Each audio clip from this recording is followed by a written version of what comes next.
तो hello and good morning everyone.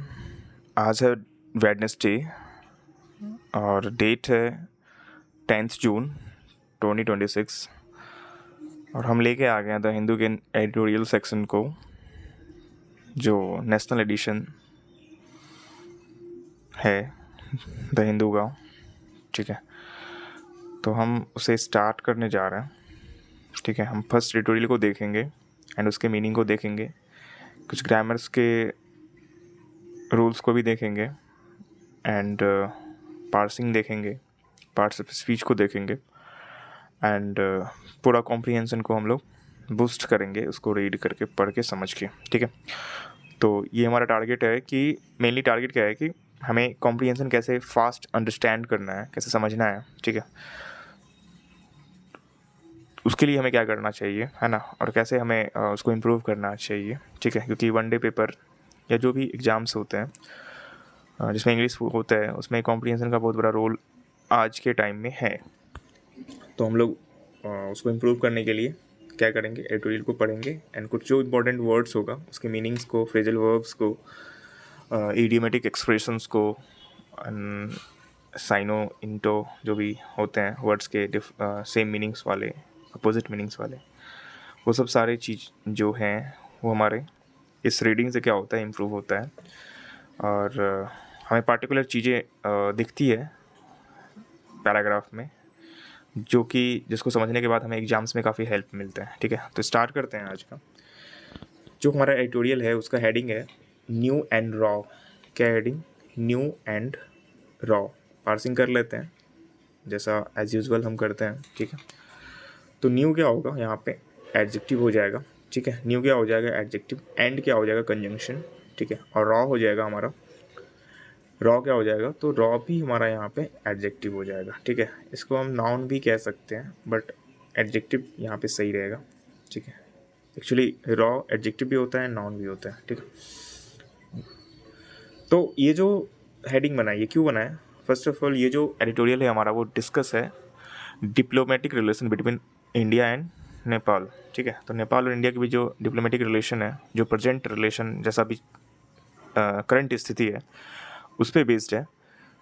तो उसी में ये कहा यह जा रहा है कि जो हेडिंग बना है ये न्यू एंड रॉ बना है। ठीक है, तो न्यू का मतलब नया होता है एंड रॉ का मतलब क्या होता है? काफ़ी जस्ट पैदा हुआ, काफ़ी कच्चा, है ना, ऐसे कह सकते हैं हम।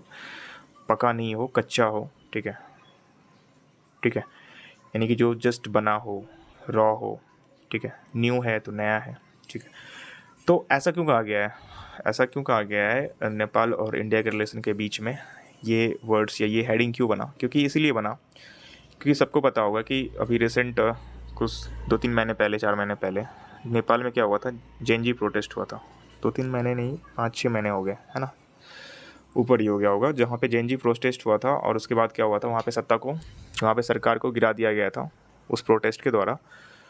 और फिर से वहाँ पे न्यू गवर्नमेंट बनी है, जिसके जो प्राइम मिनिस्टर बने हैं नेपाल के वो बालेन शाह बने हैं। न्यू पार्टी भी है, आरएसपी शायद। ठीक है, तो न्यू पार्टी बनी है एंड उसके नए गवर्नमेंट है। पॉलिटिकली उतना एक्सपीरियंस नहीं है उस पार्टी के पास, है ना, डिप्लोमेटिकली उतना एक्सपीरियंस नहीं है, रिलेशन का क्या, डिप्लोमेटिक रिलेशन का उतना एक्सपीरियंस नहीं है। तो ये सारा कुछ क्या है, इंडिया के साथ अगर देखा जाए तो डिप्लोमेटिक बेसिस पे, पॉलिटिकल बेसिस पे उस पार्टी के लिए क्या है, नया है सब कुछ, है ना, क्या है, सब कुछ नया है।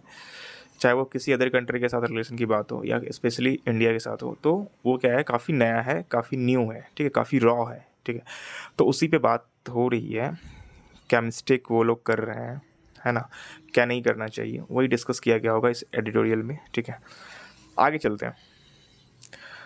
तो आगे क्या है कि Nepal and India must avoid miss speaking on border issues. ठीक है, ऑन बॉर्डर इशूज़, तो नेपाल हो जाएगा नाउन एंड कंजंक्शन। ठीक है, इंडिया भी noun, must modal verb, modal verb जो है ऑलवेज क्या लेता है अपने साथ? V1, तो अवॉइड हो जाएगा हमारा V1। मिस स्पीकिंग नाउन हो जाएगा। ठीक है, ऑन प्रीपोजिशन, इशूज़ नाउन, तो नाउन को जो है डिस्क्राइब कर रहा है यहाँ पे बॉर्डर, है ना, तो कौन सा इशूज़? तो बॉर्डर से रिलेटेड इशूज़। तो नेपाल और इंडिया को क्या करना चाहिए? मस्ट, अवश्य ही क्या करना चाहिए? अवॉइड करना चाहिए, छोड़ना चाहिए, उसको भूलना चाहिए। किसको हटाना चाहिए? अवॉइड करना चाहिए। तो मिस स्पीकिंग को जो वहाँ के लोग या वहाँ की पार्टियाँ, अभी कुछ रिसेंट कुछ घटनाएं ऐसी हुई हैं जिसमें वहाँ के जो प्राइम मिनिस्टर हैं इंडिया के बारे में कुछ ऐसा बोल दिए, या रिसेंट जब से गवर्नमेंट बनी है तो कुछ कुछ लोग वहाँ के जो कैबिनेट के मिनिस्टर्स हैं ऐसा कुछ बोल ही रहे हैं, ठीक है। तो और हमारी तरफ से भी ऐसा कहा यह जा रहा है कि मिस स्पीकिंग पे दोनों कंट्री को क्या करना चाहिए, ध्यान देना चाहिए। दोनों कंट्री के लोग जो मिस स्पीकिंग कर रहे हैं उस पर क्या करना चाहिए, उनको ध्यान देना चाहिए।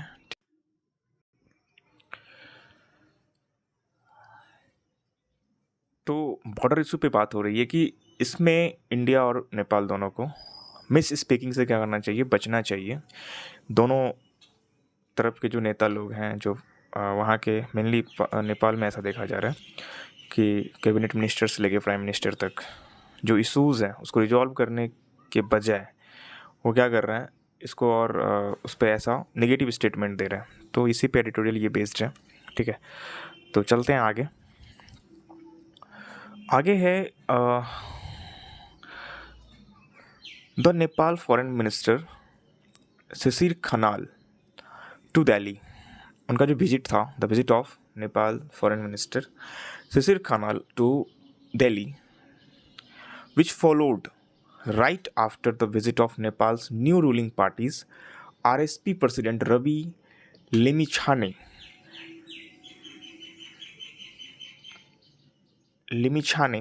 ठीक है, and ahead of proposed visit by new finance minister Swarnim Wagle, ठीक है।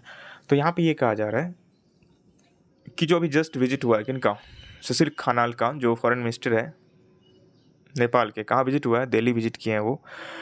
और ये जो है विच फॉलोड राइट आफ्टर, और जो कि उनका जो विजिट है वो जस्ट आफ्टर किनके विजिट के बाद हुआ है। तो नेपाल ने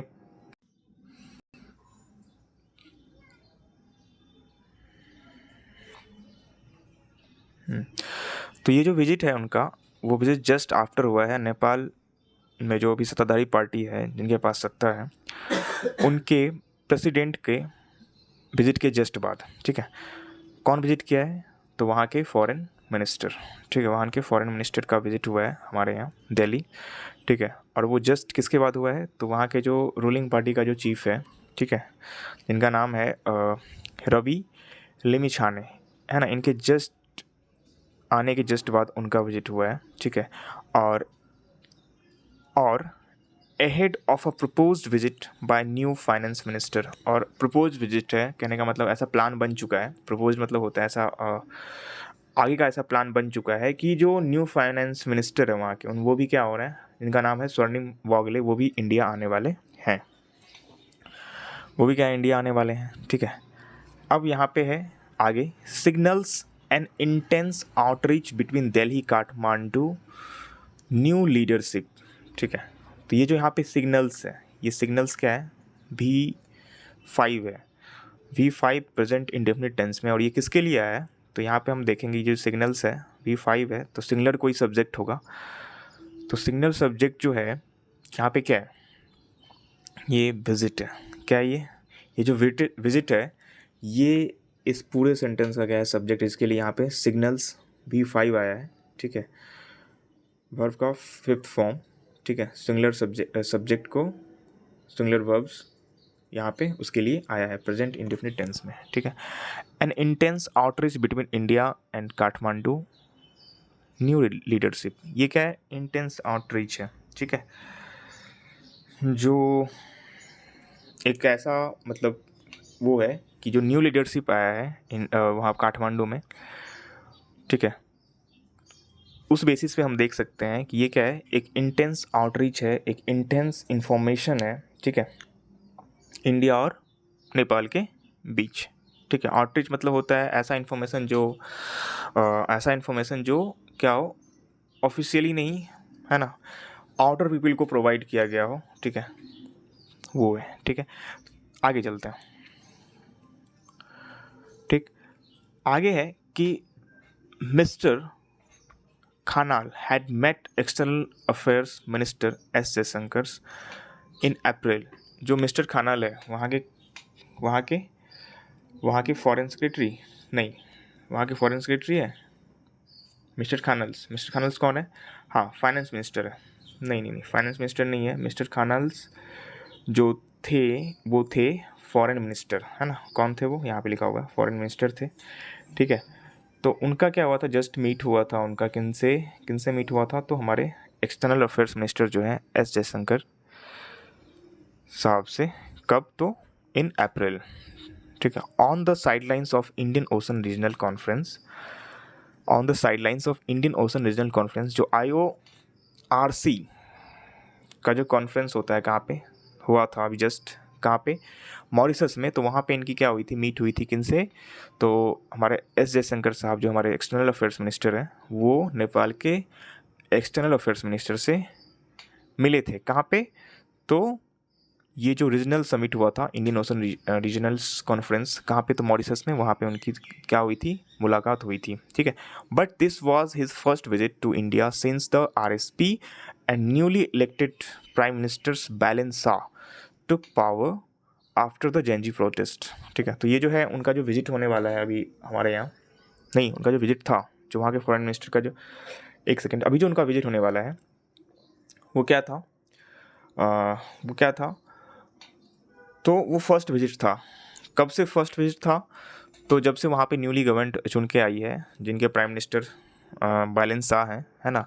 और ये कब बने थे? जब जेंजी प्रोटेस्ट हुआ था वहाँ पे, उसके प्रोटेस्ट के बाद ये पावर में आए थे, सत्ता में आए थे, ठीक है। तो ये सब होने के बाद जो वहाँ के फॉरेन मिनिस्टर हैं, जो इंडिया विजिट किए थे कुछ दिन पहले, तो वो उनका फर्स्ट विजिट था कहाँ पे? इंडिया में, ठीक है। The meetings led up to an expected India visit by mister Shah, ठीक है। तो यहाँ पे ये कहा रहा है कि जो ये जो अभी मीटिंग हुआ है हमारे यहाँ, जो वहाँ के फॉरेन मिनिस्टर आए हैं, ठीक है, तो ये एक्सपेक्टेड ऐसा जताया जा रहा है कि ऐसा अनुमान लगाया ये जा रहा है कि वहाँ के लोग, सॉरी, वहाँ के लोग नहीं, वहाँ के जो प्राइम मिनिस्टर है मिस्टर शाह, यानी कि बालन शाह, अमित शाह नहीं समझना, बालन शाह जो है वो भी क्या है, हमारे यहाँ आने का उनका क्या है, एक ऐसा आशा जताया जा रहा है, एक्सपेक्टेड है कि वो भी क्या होंगे, इंडिया आएंगे। Indicate a step by step approach to building ties, और ऐसा ये इंडिकेट करता है कि क्या किया जा रहा है, उनके द्वारा एक step by step approach build किया जा रहा है, किसके लिए? टाइज को बिल्ड करने के लिए, रिलेशनशिप को बनाने के लिए एक स्टेप बाय स्टेप अप्रोच क्या किया जा रहा है, लिया जा रहा है उन लोगों के द्वारा। With Delhi laying out the red carpet for mister Lamichhane. Delhi ने क्या करा है, रेड कारपेट मतलब उनका स्वागत करने के लिए क्या कर रही है, रेड कारपेट बिछा के रखी है, किसके लिए? तो मिस्टर लिमिछाने के लिए। लिमिछाने जी कौन थे? तो शायद उस पार्टी के प्रेसिडेंट थे, RSP पार्टी के क्या हैं, प्रेसिडेंट हैं, ठीक है, ठीक है। आगे चलते हैं। तो उनका स्वागत किया गया कहाँ पे? दिल्ली में, है ना। रेड कारपेट बिछाना मतलब उनका स्वागत करना सही तरीके से।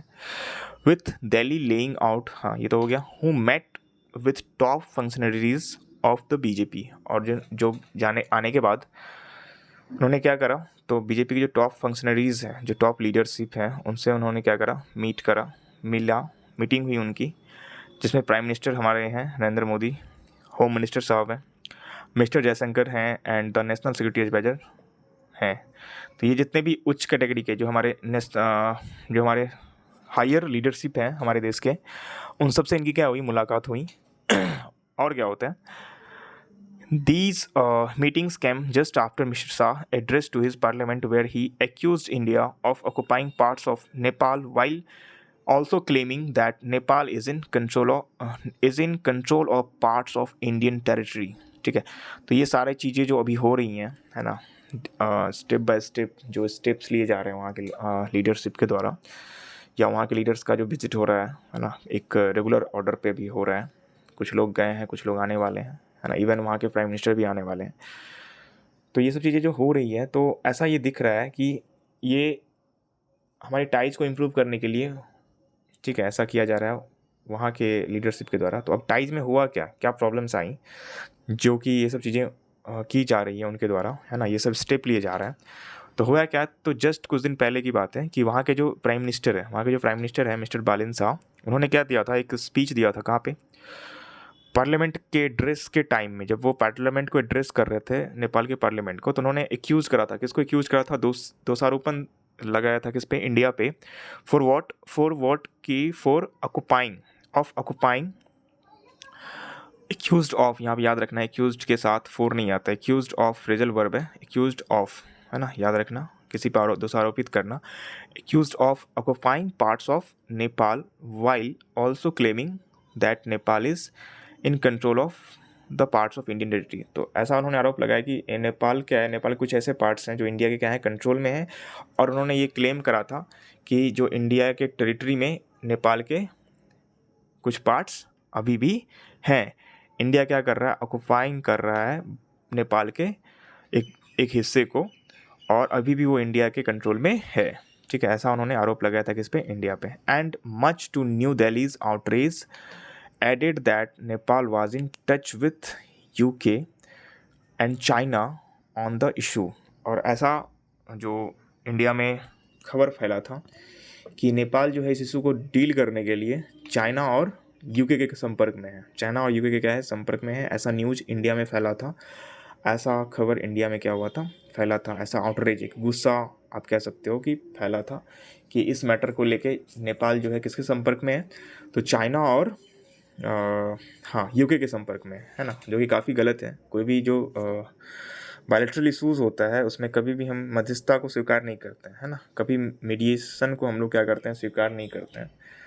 तो जाहिर सी बात है कि वो हमारे लिए क्या है, प्रॉब्लमेटिक है। ठीक है, तो हम कभी भी मीडिएशन को स्वीकार नहीं करेंगे, ऐसा हमारा पॉलिसी है ना, इंडिया क्या है, पॉलिसी है। किसी भी मैटर में, बायलैटरल इशू में हम किसी भी कंट्री के मीडिएशन को स्वीकार नहीं करते हैं, एक्सेप्ट नहीं करते हैं। ठीक है, ये हमारा पॉलिसी है।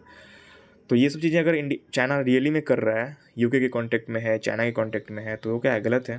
ठीक है, अगर देखा जाए तो इंडिया के पॉइंट ऑफ व्यू से। Such comments by mister Shah and his decision to stick to protocol and refuse a meeting with India's foreign secretary Vikram मिश्री। और ये सब चीज़ें तब काफ़ी हाइप हो गई, काफ़ी इसका जो है वो फैल गया, मतलब काफ़ी पीक लेवल पे चला गया, काफ़ी इसका आउटरेज बढ़ गया तब जब वहाँ के जो एंड हिज डिसीजन, जो मिस्टर शाह का डिसीजन था, कौन सा डिसीजन, तो रिफ्यूज़ कर दिया था उन्होंने। किस चीज़ के लिए रिफ्यूज़ कर दिया था, मना कर दिया था? A meeting with India's foreign secretary Vikram मिश्री, जो हमारे फॉरेन सेक्रेटरी हैं, उनसे मिलने से उन्होंने इनकार कर दिया था, है ना। No doubt ruffled feathers and Lamichhane's first task was to smooth feelings on the issue. ठीक है, तो यहाँ पे ये सब चीज़ें जब हुई, जैसे मान लो पार्लियामेंट उन्होंने ऐसा स्पीच दिया एंड उसके बाद विक्रम मिश्री से मिलने से इनकार कर दिया, उनकी मीटिंग उनसे नहीं हो पाई, तो एक ऐसा संकेत गया हमारे मतलब इंडिया के प्रति, उन्होंने ये देना चाहा, या ये संकेत आता है इस एक्टिविटी से कि इंडिया के साथ क्या हो रहा है, नेपाल का रिलेशनशिप ख़राब हो रहा है, डिप्लोमेटिक रिलेशन क्या हो रहा है, ख़राब हो रहा है। अब ऐसा ये जताया जा रहा है कि उसी को सही करने के लिए वहाँ के लीडर्स क्या हो रहे हैं, हमारे यहाँ जो है स्टेप बाय स्टेप आ रहे हैं, सारे लीडर आ रहे हैं, वहाँ के चीफ भी आए, फॉरेन मिनिस्टर भी आए। ठीक है, और फ्यूचर में ऐसा माना जा रहा है कि वहाँ के प्राइम मिनिस्टर भी आएंगे, तो वो सारे रिलेशन को ठीक करने पे वो लोग क्या कर रहे हैं, कॉन्सेंट्रेट कर रहे हैं, ऐसा माना जा रहा है। ठीक है, ऐसा क्या किया जा रहा है, माना जा रहा है। और अभी भी हाँ, तो ये सारी चीज़ें हो गया। तो अब यहाँ पे देखते हैं कुछ इडियोमेटिक एक्सप्रेशन है, उसको देख लेते हैं ग्रामेटिकल पॉइंट ऑफ व्यू से। नो डाउट, इसमें कोई शक नहीं है कि ये सब स्टेप जो लिए गए हैं वहाँ के लीडर्स के द्वारा, वो क्या है, रफल्ड फीदर्स हैं। रफल्ड फीदर्स मतलब क्या होता है कि होता है ना कि जब ये फेदर्स जो हम लोगों का है, या मतलब एक प्रॉब्लमेटिक सिचुएशन क्रिएट करना, है ना, ऐसा सिचुएशन, केओटिक सिचुएशन क्रिएट करना, है ना, आप ये कह सकते हो कि रिलेशनशिप को ख़राब करना। रफल्ड फेदर्स का मतलब होता है ये, यहाँ पे इडियोमेटिक एक्सप्रेशन है। ठीक है, ठीक है, क्लियर। एंड सिचुएशन ख़राब होना। एंड मिस्टर लिमिछाने, जो उनका फर्स्ट विजिट था, फर्स्ट टास्क क्या था उनका, कि ये जो प्रॉब्लम क्रिएट हो गया है, रिलेशन जो क्रिएट हो गया है, ये ऐसा जो पैनिक रिलेशन क्रिएट हो गया है, ठीक है, टॉक्सिक रिलेशन क्रिएट हो गया है, इसको कैसे हम क्या करें, सही करें। क्या करें, इसको हम कैसे सही करें। ठीक है, ठीक है, तो ये बात है जो अभी लिमिछाने का जो मिस्टर लिमिछाने का जो विजिट है वो क्या है, तो उनका जो मेनली फोकस है वो क्या है, जो ये सारी चीज़ें जो हो चुकी है उनको क्या कैसे सुधारा जाए, उनको कैसे स्मूथ किया जाए, है ना, उन सारी चीज़ों को कैसे कैसे कैसे कैसे कैसे उसको जो है ठीक किया जाए, इसी पे उनका क्या है मेन कंसंट्रेशन होना चाहिए या था। ठीक है।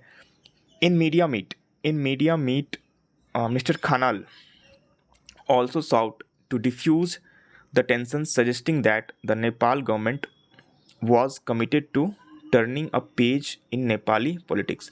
ठीक है, तो अभी जो खानाल है, खानाल कौन थे, खानाल कौन थे, तो खानाल कौन थे यहाँ पे, तो वहाँ के फॉरेन मिनिस्टर थे, उनका भी ऐसा स्टेटमेंट आया था मीटिंग में, उन्होंने ऐसा बोला था, क्या बोला था कि हाँ एक सेकेंड, हाँ इन मीडिया मीट उन्होंने ये बोला था कि नेपाल क्या कर रही है, नेपाल जो है also sought to defuse the tensions, वो खुद देख रही है, किसको देख रहा है कि कैसे टेंशन को डिफ्यूज़ किया जाए, कैसे टेंशन को डिफ्यूज़ किया जाए, कैसे टेंशन को ख़त्म किया जाए, कम किया जाए। ठीक है, किसके बीच ये जो, ठीक है, ये जो फैला है टेंशन, कैसे उसको ख़त्म किया जाए, to defuse the tension, suggesting that, और कैसा उसने क्या सजेस्ट करा था, the Nepal government was committed to turning a page in Nepali politics. तो वो एक नया पेज स्टार्ट कर रहा है, मतलब नेपाली पॉलिटिक्स में जो उनकी गवर्नमेंट है, उनकी सरकार है, वो एक नया पेज स्टार्ट कर रहा है, नया चैप्टर स्टार्ट कर रहा है। कहने का मतलब ये है कि वो नए सिरे से क्या करना चाह रहा है, सब कुछ स्टार्ट करना चाह रहा है, नए चैप्टर स्टार्ट करना चाह रहा है। ठीक है, टर्निंग अ पेज यहाँ पे इडियोमेटिक एक्सप्रेशन है, ये ध्यान रखना है। टर्निंग अ पेज मतलब होता है कोई चीज़ों को शुरू से स्टार्ट करना, नए सिरे से स्टार्ट करना। ठीक है, आगे चलते हैं। And casting aside old baggage with India, और जो ओल्ड बैगेज है, ओल्ड बैगेज यहाँ पे क्या है, यही भी यहाँ पे आप कह सकते हो कि ये भी एक क्या है, इडियोमेटिक एक्सप्रेशन है। ओल्ड बैगेज जो है हमारा, जो हमारा पुराना जो प्रॉब्लम्स है, ओल्ड बैगेज का मतलब क्या होता है, जो पुराने लोड हैं, पुराने प्रॉब्लम्स हैं, पुराने भार हैं हम पे, जो हमारे बीच में है, उसको क्या करें, ख़त्म करने पे क्या कर रही है, फोकस कर रही है हमारी सरकार। ऐसा कौन बोल रहा है, ऐसा कौन बोल रहा है, ऐसा बोल रहे हैं वहाँ के फॉरेन मिनिस्टर। ठीक है, आगे चलते हैं। The MEA rejected any role for third party in negotiation. अभी वहाँ के ही MEA ने, मतलब वहाँ के फॉरेन मिनिस्टर, वहाँ के minister of external affairs, ministry of external affairs ने ये क्लियर करा है, रिजेक्ट करा है कि कोई ऐसा रोल नहीं, थर्ड पार्टी का रोल नहीं होगा हमारे और इंडिया के बीच में। ठीक है, specially particularly China, given that mister Khanal's next visit to Beijing. ठीक है, तो उन्होंने ये बताया कि ऐसा कोई भी कुछ भी, मतलब वहाँ के फॉरेन मिनिस्ट्री से ऐसा क्लेरिफिकेशन आया है, उन्होंने ये रिजेक्ट करा है कि ऐसा कुछ भी नहीं है कि हमारे और इंडिया के बीच में कोई थर्ड पार्टी का इन्वॉल्वमेंट होगा, कोई थर्ड पार्टी इस नेगोशिएशन में, इस बातचीत में, इस वार्तालाप में इंटरफेयर करेंगे, ऐसा कुछ भी नहीं होगा। पार्टिकुलरली ये बात चाइना के लिए कहा गया है कि कोई चाइना वैना या UK का इंटरफेयर नहीं होगा हमारे और इंडिया के रिलेशन के बीच, ऐसा वहाँ के फॉरेन मिनिस्ट्री के द्वारा क्लैरिफिकेशन किया गया है। ठीक है, और ये भी जान लें कि गिवन दैट कि मिस्टर खानाल्स का जो नेक्स्ट विजिट है वो कहाँ पे है, तो वो चाइना में है, बीजिंग में वो विजिट कर रहे हैं अभी, नेक्स्ट जो विजिट होने वाला है इंडिया के बाद। ठीक है, no doubt the territorial issue over Limpiyadhura, Uttarakhand में है ये रीजन, एंड लिपुलेख, ये दोनों पार्ट जो है कहाँ पे, उत्तराखंड में है, जिसको लेके हमारा और नेपाल के बीच थोड़ा सा डिस्प्यूट चल रहा है। ठीक है, लिपुलेख एंड लिम्पियाजुड़ा, ये दोनों रीजन कहाँ पे है, काला पानी का इशू आपने सुना होगा, उत्तराखंड के नॉर्दर्न बाउंड्री पे ये जो है रीजन पर आता है। तो ये ही मेन इशू का कारण क्या है, जो लिपुलेख और लिम्पियाजुड़ा का जो मेन इशू है ना, will heat up again this summer, और ये इशू जो है काफ़ी हीट अप करेगा। कब हीट अप करेगा, क्यों इशू हीट अप करेगा, क्योंकि जो अभी है ना, कब करेगा, तो समर में करेगा, क्योंकि India sends more groups over the border areas which Kathmandu claims. ठीक है, क्यों ऐसा, तो इस टाइम में समर में क्या होता है कि इंडियन के जो आप कह सकते हो कि जो ITBP के जवान होते हैं या जो भी बॉर्डर गार्डिंग फोर्स होता है, ठीक है, तो वहाँ पे क्या कर रहा है इंडिया जो है, मोर पीपल को भेज रहा है। ठीक है, जो कि कौन ऐसा कौन बोल रहा है? ऐसा बोल रहा है बॉर्डर एरियाज़ में इंडिया मोर पीपल को भेज रहा है, उस रीजन में मोर पीपल को भेज रहा है जहाँ पे विवादित है, जो डिस्प्यूटेड लैंड है, जो डिस्प्यूटेड रीजन है, वहाँ पे मैक्सिमम पीपल को समर में इंडिया क्या कर रहा है? भेज रहा है, लोगों को भेज रहा है, डिफेंस फोर्सेस को भेज रहा है। ऐसा क्लेम किया गया है किसके द्वारा? काठमांडू के द्वारा, यानी कि नेपाल के द्वारा, ठीक है, फॉर द कैलाश मानसरोवर यात्रा टू तिब्बत। और ये सब चीज़ें क्यों कर रहा है इंडिया? तो अब जाहिर सी बात है कि इस सीज़न में क्या होता है, समर में हमारा जो है कैलाश मानसरोवर यात्रा होता है, तो ज़रूरी है वहाँ पे जो मेल पब्लिक डिमांड्स हैं उसको फुलफ़िल करने के लिए हम वहाँ पे क्या भेजते हैं? डिफेंस फोर्सेस को भेजते हैं, पब्लिक को भेजते हैं, या जो भी बेसिक नीड्स की चीज़ें होती हैं उसके लिए हम लोग वहाँ पे क्या करते हैं? सप्लाई करते हैं पब्लिक को या तीर्थयात्री को प्रोवाइड करने के लिए। तो ये तो नॉर्मल है, होगा ही, ठीक है। तो ऐसा क्लेम वहाँ के सरकार के द्वारा किया जा रहा है, काठमांडू के द्वारा किया जा रहा है। Then agenda between India and Nepal is at present too broad and too deep. जो भी प्रेजेंट रिलेशन इंडिया और नेपाल के बीच जो एजेंडा है वो काफ़ी ब्रॉड है और काफ़ी डीप है, काफ़ी गहरा है।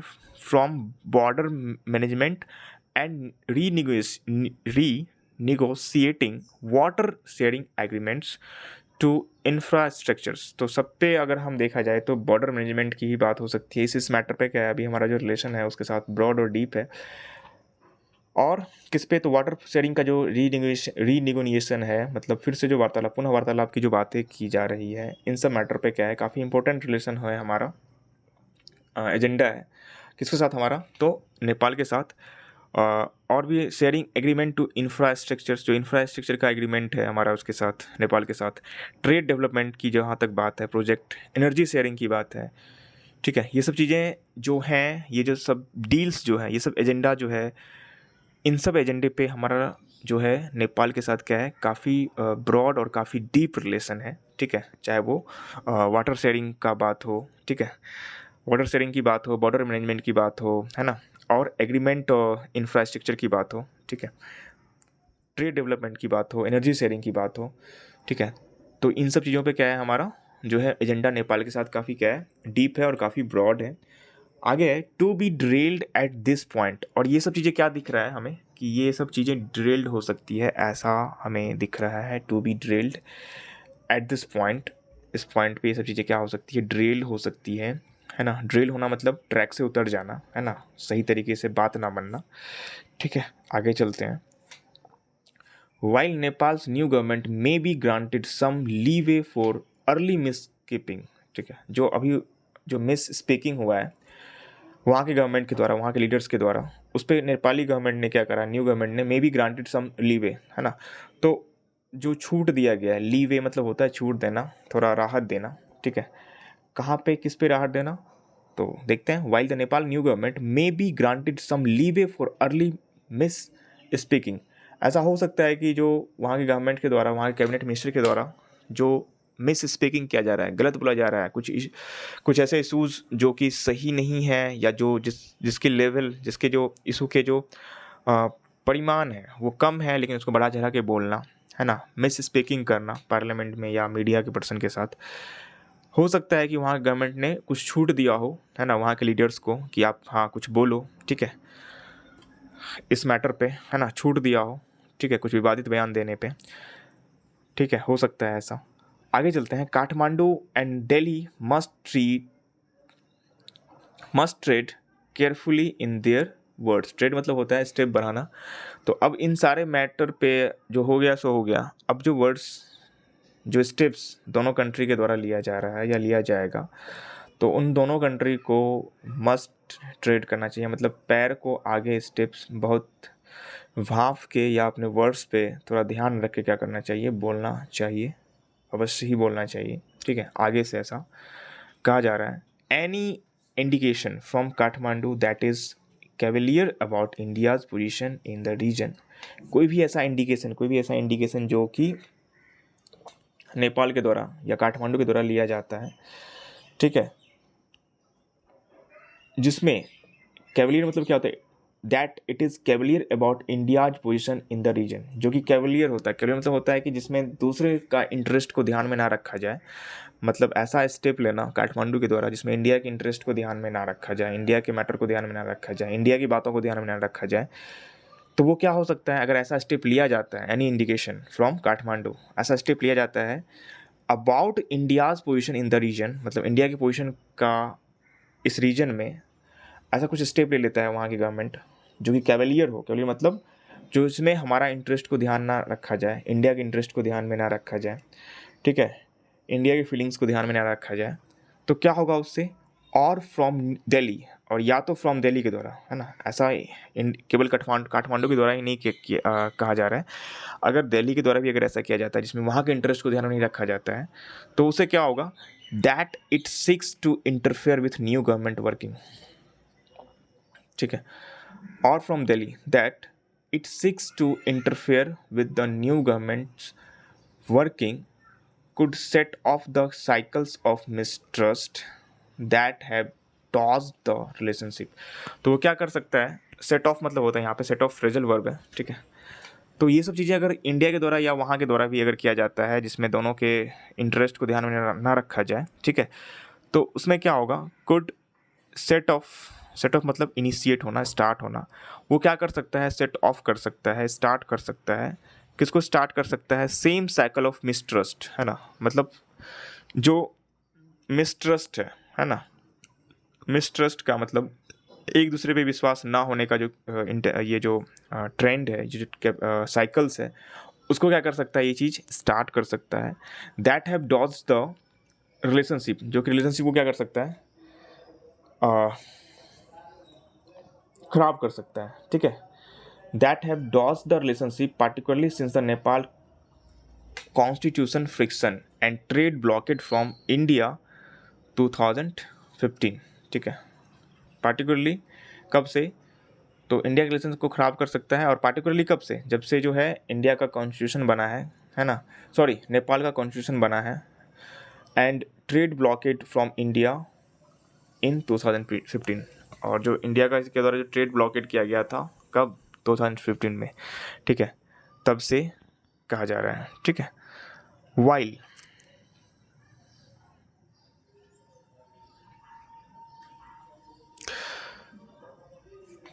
ठीक है, तो while the Modi government's diplomatic task have been made more complex by youth protest, ठीक है, that have dislodged entrenched power structures in Maldives, Sri Lanka, Bangladesh and Nepal. तो कहा यह जा रहा है कि जो मोदी गवर्नमेंट का इनका डिप्लोमेटिक टास्क जो है have been made more complex, तो ये क्या हो चुका है, और भी कॉम्प्लेक्स हो चुका है, वो क्या हो चुका है, और भी कॉम्प्लेक्स हो चुका है, क्यों कॉम्प्लेक्स हो चुका है, तो यहाँ पे देखते हैं और कहाँ कहाँ हो चुका है, बाय यूथ प्रोटेस्ट, जहाँ जहाँ यूथ प्रोटेस्ट से वहाँ पे सत्ता चेंज हुआ है, या वहाँ के कंट्री में जो है इंटरनल जो प्रॉब्लम्स क्रिएट हुआ है, तो वहाँ वहाँ से क्या हुआ है, इंडिया का रिलेशन अभी क्या हो रहा है, ख़राब हो रहा है, या उससे रिलेशन बनाना इंडिया के लिए क्या हो साबित हो रहा है, कॉम्प्लेक्स साबित हो रहा है, जिसमें कि हम देख सकते हैं मालदीव्स हैं, श्रीलंका है, इन सारे जगह पे क्या हुआ, यूथ प्रोटेस्ट हुआ है, और यूथ प्रोटेस्ट के बाद वहाँ पे जो है सत्ता में काफ़ी परिवर्तन आया, सत्ता बदल गया, जैसे बांग्लादेश में भी आपने देखा होगा, नेपाल में हुआ ही, श्रीलंका में भी सबसे पहले हुआ था, मालदीव्स में हुआ ही है ना, तो यहाँ पे जो रिलेशनशिप इम्प्रूव करने के में गवर्नमेंट को क्या हो रही है, जो भारत सरकार है, मोदी गवर्नमेंट को काफ़ी प्रॉब्लम्स आ रही है, काफ़ी कॉम्प्लेक्स चीज़ें फेस करना पड़ रहा है, this may also be an important opportunity to rework its discourse. तो ये भी क्या है, आप ये भी कह सकते हो कि नए नए सरकार यहाँ पे बने हैं इन सब कंट्रीज़ में, तो इसको हम पॉजिटिवली भी ले सकते हैं, अब हम नए तरीके से क्या कर सकते हैं, रिलेशन को शुरू कर सकते हैं, है ना, स्टार्ट कर सकते हैं, ये हमारे लिए एक इम्पोर्टेंट अपॉर्चुनिटी भी साबित हो सकता है, and partnership framework with smaller yet important neighbours in the south Asia, ठीक है, तो इन सारे कंट्रीज़ के साथ जहाँ जहाँ ये सब चीज़ें न्यू गवर्नमेंट बनी है आफ्टर यूथ प्रोटेस्ट या जेनजीज प्रोटेस्ट, तो सब कुछ वहाँ पे क्या है, अभी नया है, तो भारत सरकार के पास एक इम्पोर्टेंट अपॉर्चुनिटी भी है कि इन सारे कंट्रीज़ के साथ हम क्या कर सकते हैं, अपने रिलेशनशिप और पार्टनरशिप को क्या कर सकते हैं, इम्प्रूव कर सकते हैं, ठीक है, भले ही ये सब के सब क्या है, स्मॉलर हैं, छोटे कंट्रीज़ हैं, बट क्या है, काफ़ी इम्पोर्टेंट है, बिकॉज आपको पता ही होगा कि भारत सरकार खुद नेबरहुड फर्स्ट पॉलिसी को इम्प्लीमेंट कर रही है फॉर साउथ एशियन कंट्रीज़ के लिए, तो कुछ भी है, छोटे हैं, गरीब हैं, या जो भी हैं, इकोनॉमी काफ़ी छोटा है कंपेयर टू आवर्स, लेकिन वो क्या है, काफ़ी इम्पोर्टेंट है हमारे नेबरहुड पॉलिसी के दृष्टिकोण से अगर देखा जाए तो, या जो साउथ एशियन में जो हमारा स्ट्रैटेजिक अलाइंसेस हैं उसके बेसिस पे अगर हम देखें तो ये क्या है, काफ़ी इंपॉर्टेंट है। तो हम इसको एज अ अपॉर्चुनिटी ले सकते हैं, क्योंकि सभी जगह क्या है, न्यू गवर्नमेंट है, तो हम अपने रिलेशनशिप को इम्प्रूव करने के लिए हम वहाँ पे क्या कर सकते हैं, नए तरीके से सब कुछ स्टार्ट कर सकते हैं। ठीक है, तो यही था यहाँ तक ट्यूटोरियल आज का, जिसके हम लोगों ने मीनिंग को समझा, कुछ ग्रामर्स को भी देखा। ठीक है, तो ठीक है, इसको बंद करते हैं। अगर अच्छा लगा हो तो लाइक शेयर एंड सब्सक्राइब, जो पता ही है, वैसे मैं बोलता नहीं हूँ, बट सही लगे तो ठीक है, करना चाहिए। ठीक है, थैंक यू।